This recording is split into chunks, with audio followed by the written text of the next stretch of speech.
কখনো কি ভেবে দেখেছেন যার টাকার কোনো অভাব নাই সে আসলে টাকা দিয়ে কি কেনে? একজন মানুষ তার প্রতিবেশীদের আওয়াজ থামাতে খরচ করেছেন $20 মিলিয়ন। বাড়ি কিনতে না, শুধু তাদের আশপাশের বাড়িগুলো কিনে তাদেরকে চুপ করিয়ে দিতে। আর এদের দুনিয়ায় এটা তেমন বড় কিছু না। ফুটবলের এই তারকারা টাকা উড়ায় গাড়ি আর ঘড়ির পিছনে, কিন্তু আসল খেলা শুরু হয় যখন এরা নিজেদের মাথা গোঁজার ঠাঁই বানাতে বসে। আর এদের একজন তো বাড়ি কেনার পথেই হাঁটেনি। ক্রিস্টিয়ানো রোনালদো এবার কোনো বিলাসী বাড়ি বা পাহাড়ি বিলায় থামেনি, সে বদলে ফেলেছে তার গোটা ঠিকানাটাই। সৌদি আরবের পশ্চিম উপকূলে কড়া গোপনীয়তার মোড়ে সে কিনেছে একটা না, দুইটা ভিলা। জায়গাটা এমন সুরক্ষিত যে সেখানে পৌঁছানোর কোনো সোজা পথই নেই, হয় ভাড়া করা একটা বোট, না হয় সি প্লেন। গোটা দ্বীপে মোট ভিলা আছে 19টা, প্রতিটাই সাদা বালির উপরে।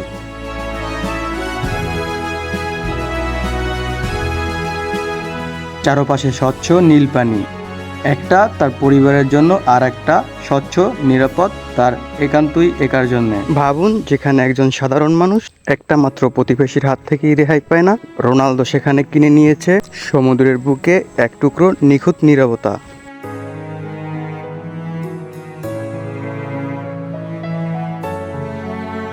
নীরবতার কথায় যখন উঠলো, লিওনেল মেসির গল্পটা আরও অদ্ভুত। বার্সেলোনায় তার মূল বাড়িটার দাম প্রায় $9 মিলিয়ন, কিন্তু আসল চমক বাড়িতে না, বাড়ির চারপাশে।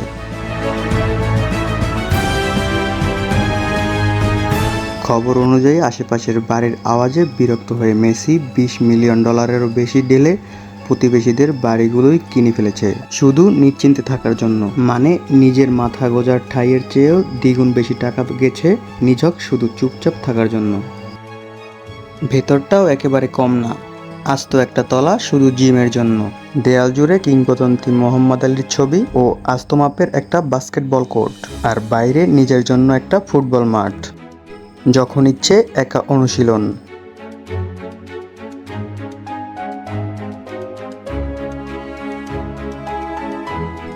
মেসির বাড়ি যেখানে দুনিয়াকে দূরে রাখার জন্য, নেইমার জুনিয়রের বাড়ি কিন্তু ঠিক উল্টো, যেন গোটা দুনিয়াকে ডেকে আনার জন্যই বানানো হয়েছে। কিরিও জুনিয়রের এক অভিজাত এলাকায় প্রায় $10 মিলিয়ন এই বাড়ি কম, প্রায় রিসর্ট বেশি। 6টা বেডরুম, মাটির নিচে 3000 বোতলের ওয়াইন সিলার, 5 তারকা হোটেলের মতন সুইমিং পুল, কিন্তু আসল কাণ্ডটা পেছনের উঠানে। আমাদের বাড়ির পিছনে যেখানে থাকে ছোট্ট একটু বাগান, সেখানে নেইমার এসে উঠানে দাঁড়িয়ে থাকে প্রায় $8 মিলিয়ন একটা ইয়ট, আর নেমে আসতে পারে আস্ত এক হেলিকপ্টার। বাড়িটা এতটাই সিনেমাটিক যে হলিউডের অ্যাকশন সিনেমা দ্য এক্সপেন্ডেবলস এর শুটিংও এখানেই করা হয়েছে।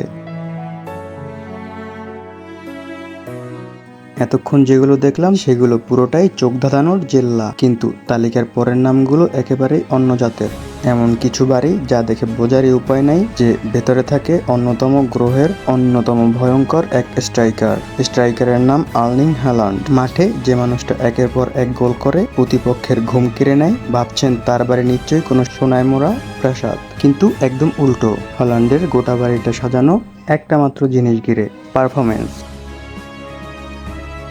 ঘরেই জিম, রিকভারি জোন, প্রায় প্রতিদিন বরফ ঠান্ডা পানিতে ডুব দিয়ে শরীর চাঙ্গা করা, অনুশীলনের মতোই বাঁধা রুটিন। আর আসল চমকটা তার রান্নাঘরে। গ্রহের এই অন্যতম স্ট্রাইকার নিজের খাবার নিজের হাতেই রান্না করে। মাংস যেন একেবারে খাঁটি হয়, সে তাই নিজেই বাজার করে আনে খাঁটি দুধ, মধু ও মাংস। যার হাতে শত শত কোটি টাকা, তার সবচেয়ে বড় বিলাসিতা বাজারের টাটকা জিনিসটা নিজের হাতে বেছে নেওয়া।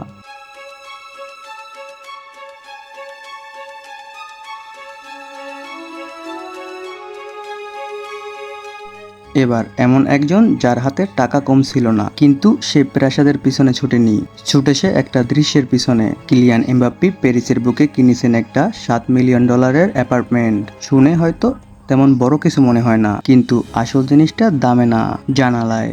ঘুম থেকে উঠে জানালায় সে যে দৃশ্য দেখে, সেই দৃশ্য দেখার জন্য লাখ লাখ মানুষ টিকিট কেটে লাইনে দাঁড়ায়। বেডরুমের জানালা দিয়ে সোজা আইফেল টাওয়ার, ভেতরটা 5 স্টার হোটেলের মতন।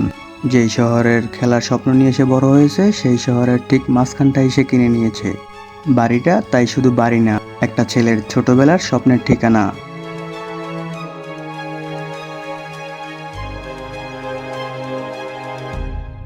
এমবাপ্পে যেখানে ছোট্ট একটা জায়গায় গোটা স্বপ্ন ভরে নিয়েছে, রিয়াদ মাহ্রেজ হেঁটেছে একদম উল্টো পথে। সৌদি আরবে এখনও তার বাড়িটি পুরোপুরি তৈরি হয়নি, অথচ এখনই সেটা এক দানবীয় ব্যাপার। 8টার মতন বেডরুম, বিশাল খোলা জায়গা, বাড়ির ভিতরেই আলাদা একটা লিফট। কিন্তু সবথেকে মজার বিষয় হলো, মাহ্রেজ বাড়িটা যখন হাতে পায় তখন তার ভিতরে কিচ্ছু নেই, না রান্নাঘর, না আসবাবপত্র, একদম খালি খোলস। ঝকঝকে নতুন এই বাড়ির প্রতিটা জিনিস তাকে গড়ে তুলতে হচ্ছে শূন্য থেকে। বেশিরভাগ মানুষ যেখানে গোছানো বাড়িতে এগিয়ে ওঠে, সেখানে মাহ্রেজ করেছে ভিন্ন। সে একদম খালি বাড়ি কিনেছে, আর সেটা কি সে একটু একটু করে বাড়ি বানিয়ে তুলছে।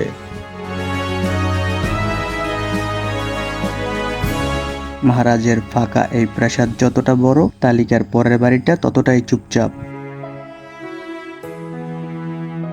বাইরে থেকে পাশ দিয়ে হেঁটে গেলেও চোখে পড়বে না, অথচ ভিতরে লুকিয়ে আছে এমন এক জগৎ যা কেউ কল্পনাও করবে না। সেই চুপচাপ বাড়িটার মালিক হ্যারি কেন। লন্ডনের এক অভিজাত এলাকায় কড়া নিরাপত্তার আড়ালে দাঁড়ানো বাড়িটার বাইরে থেকে দেখলে বোঝার উপায় নেই যে ভেতরে কি লুকিয়ে আছে। দাম প্রায় $13 মিলিয়ন, ছড়িয়ে আছে 4টা তলা জুড়ে, প্রায় 16,700 বর্গফুট। কেইন না হয় জেল্লাটা লুকিয়ে রেখেছে, কিন্তু সাদিও মান সেই জেল্লার ধারে ধারে নেই। দুনিয়া যাকে চিনে তার সাদাসিধে জীবনযাপন, নিজের গ্রামে গড়ে তোলা হাসপাতাল আর স্কুলের জন্য। তার বাড়িটাও তেমনই, দেখানোর জন্য না, কাজের জন্য। সব থেকে দেখানোর জন্য যে ঘরটা উপরে না, একদম নিচে, বেসমেন্টে, সেখানে গড়ে তোলা হয়েছে ক্লাবম্যানের জন্য আস্ত একটা রিকভারি ল্যাব, জিম, বরফের বাথ, সাউনা, গরম পানির পুল। ম্যাচ শেষে সোজা বাড়ি ফিরে সেখানেই তার শরীর সারিয়ে নেয়। আর উপরে সিনেমা ঘরের পাশেই আছে ঠিক একটা আলাদা নামাজের ঘর। তার রোজগার জীবনের এটা একটা বড় অংশ। গোটা বাড়িতে চমক দেখানোর কিছুই নেই, সবটাই শুধু পরের ম্যাচের জন্য তৈরি থাকা।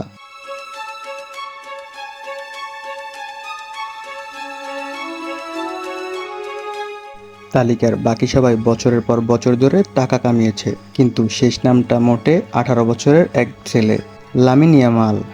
বয়স কম বলে সবাই ভাবে ছেলেটা আর কি বা কিনবে, অথচ সে সবার আগে যা করেছে তা শুনলে থমকে যেতে হয়।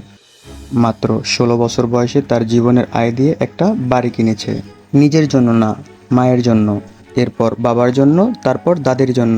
নিজের ঠিকানাটা এলো সবার শেষে, সেটাও যেন তেন কিছু না। $14 মিলিয়ন এই ভিলা একটা সময় ছিল ফুটবলার জেরার পিকে আর গায়িকা শাকিরার তাদের বিচ্ছেদের আগ পর্যন্ত। জোড়া লাগানো 2টা বাড়ি, 6টা বেডরুম, 2টা পুল, নিজের ফুটবল মাঠ, আর শাকিরার ফেলে যাওয়া একটা রেকর্ডিং স্টুডিও। এই একটা ছেলের গল্পে এসে গোটা তালিকাটা যেন একটা অন্য মানে পেয়ে যায়। কারণ এত প্রেসাদ, এত কোটি টাকার জেল্লা পেরিয়ে শেষে একটা প্রশ্নই থেকে যায়, এরা আসলে টাকা ঢেলে ঠিক কি কিনলো? উত্তরটা আমরা ভাবার চেয়ে খুব সাধারণ। এত এত দেয়াল, এত কোটি টাকার বিলাসিতার আড়ালে একটা জিনিসই খুঁজেছে, মাঠের বাইরে নিজের মতো করে একটুখানি থাকার জায়গা।